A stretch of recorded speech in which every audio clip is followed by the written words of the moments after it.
Se fosse hoje, a compra da refinaria de Passadina não seria prioridade. A avaliação é da presidenta da Petrobras, que prestou depoimento nesta terça-feira à CPI do Senado.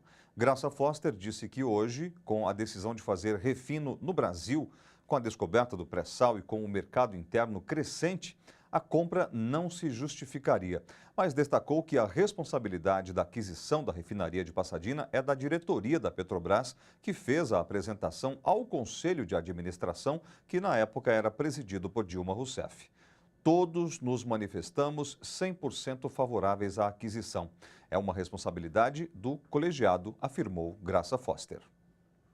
Hoje pela manhã, sindicatos, entidades e organizações sociais saíram às ruas de São Paulo para protestar contra os ataques da mídia e de partidos de direita que visam desestabilizar a Petrobras.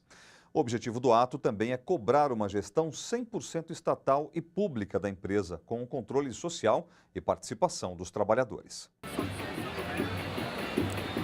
Esse ato, ele traz aí o anseio do movimento sindical brasileiro em defender a Petrobras. Mas não só defender a Petrobras, defender as inúmeras políticas que a Petrobras tem representado para milhões e milhões de trabalhadores brasileiros. Uma empresa que tem se voltado ao desenvolvimento e à recuperação de várias cadeias industriais do Brasil, a partir do fornecimento para as plataformas, a partir do estabelecimento do conteúdo local de fornecimento de insumos, peças e serviços para a Petrobras, portanto uma empresa muito fundamental na vida do Brasil, nos resultados econômicos do Brasil. Nós queremos mostrar para a população que os trabalhadores defendem os projetos representados pela Petrobras.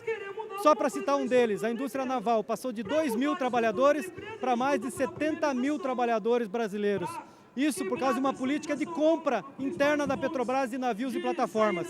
Então, o potencial que a Petrobras tem de geração de emprego e riqueza no país é muito grande. A Petrobras, se você comparar os dados dela, da época do Collor, do FHC, e os dados da Petrobras agora, com Lula e depois Dilma, vocês vão observar que a Petrobras saltou de um patamar de uma empresa praticamente ausente no cenário internacional do petróleo, para uma das maiores petroleiras do mundo. O que está em jogo é um processo muito maior de multinacionais estrangeiras que querem o petróleo do povo brasileiro. Então, por isso a necessidade de defender a Petrobras nesse momento. O processo eleitoral em curso, lamentavelmente os opositores, os conservadores, utilizam da estratégia de arrebentar a Petrobras. Percebe que a cada dia uma notícia ruim contra a Petrobras. E percebe-se claramente que isso é apenas um ato eleitoreiro, mas esse ato eleitoreiro pode ter graves consequências sobre o Brasil. O movimento sindical defende apurações justas, rigorosas, mas não podemos confundir pela fragilização desse patrimônio. A Petrobras é a empresa brasileira mais bem colocada entre as maiores do planeta. É uma gigante do setor petrolífero. É uma empresa de capital aberto, mas tem no governo federal seu maior acionista. A quem interessam as polêmicas recentes em torno da Petrobras?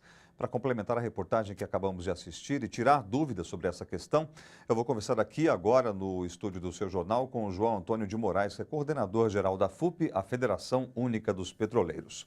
Boa noite, João. Bem-vindo ao seu jornal. Boa noite, Eli. Boa noite aos nossos telespectadores, aos nossos internautas que estejam nos acompanhando. Afinal de contas, o que está por trás dessas acusações contra a Petrobras nos últimos tempos que nós temos visto e tem ganhado espaço, João?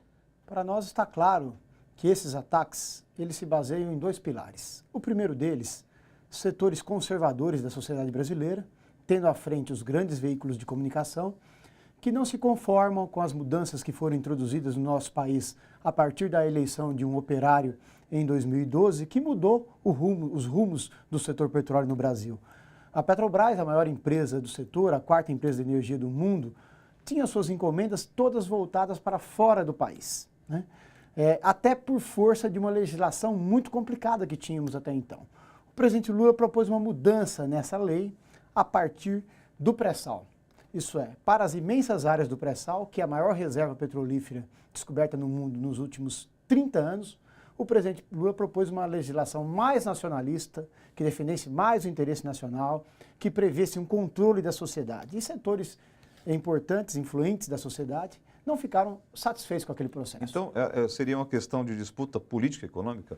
Exatamente, exatamente. O debate é esse. A disputa econômica é onde? Tentar transferir esses imensos recursos do pré-sal para interesses externos ao Brasil. E a disputa política é o quê? É fazer desmoralizar a Petrobras, que é responsável por 11% do produto interno bruto, e assim criar uma fragilização da nossa economia e construindo um palanque eleitoral para a disputa presidencial. Pensamos que a disputa é justa, é verídica que se possa fazer, no entanto, não se deve buscar fragilizar o país como está se fazendo agora. Bem, e uma mudança no modelo da Petrobras pode trazer prejuízos para os trabalhadores do país, é isso?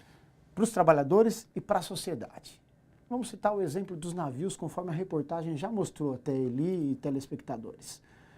Nós tínhamos 2.000 trabalhadores em 2012 no setor naval brasileiro. Hoje já passa de 80.000 trabalhadores, com uma decisão da Petrobras fazer as encomendas aqui.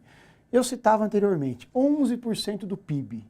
Tentar paralisar essa empresa certamente prejudicará a nós, trabalhadores da empresa, mas principalmente prejudicará a sociedade brasileira. 11% do PIB é muito além do que os 80.000 trabalhadores da Petrobras. É a própria economia nacional. A Petrobras é responsável hoje por 50% do plano de aceleração do crescimento. Então, a nós é muito ruim que isso esteja acontecendo. E a federação concorda que deve haver uma apuração sobre as acusações, mas não concorda com a CPI.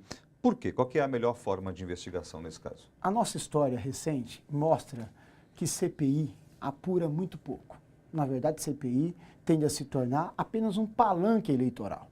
Nós entendemos que existem já mecanismos apropriados para isso.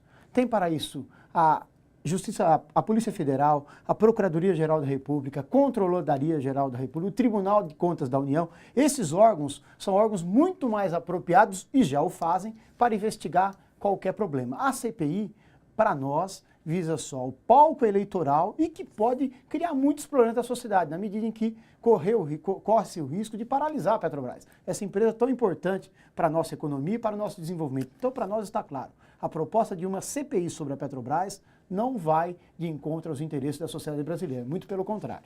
Tá certo. João, nós queremos agradecer a sua participação aqui hoje, esperamos receber outras vezes. Ok, uma boa noite aos ouvintes. Eu que agradeço em nome da Federação Única dos Petroleiros. Muito obrigado.